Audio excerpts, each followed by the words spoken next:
বেঁচে থাকার ইচ্ছে থাকলে হাজার ক্ষত নিয়েও, হাজার কষ্ট নিয়েও বেঁচে থাকা যায়। তার একটা উদাহরণ হচ্ছে এই গাছটা।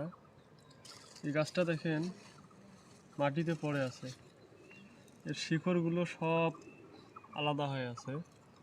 এর উপরে একটা ফুল ছিল, সে ফুলটা কে জানি তুলে নিয়ে গেছিল। দেখেন আবার সে নতুন একটা ফুল এখান থেকে তৈরি হয়েছে।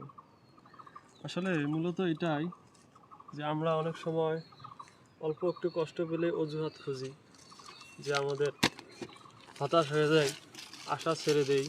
মূলত এটা না, বেঁচে থাকার ইচ্ছা, সৎ সাহসিকতা আর মানসিকতা যদি থাকে, তাহলে এই গাছটার মতো অনেক কিছু হারিয়েছে। সে ফুল হারিয়েছে, সে মাটিতে পড়ে আছে, এর মতো অনেক কষ্ট হয়তো বা কারো নাই।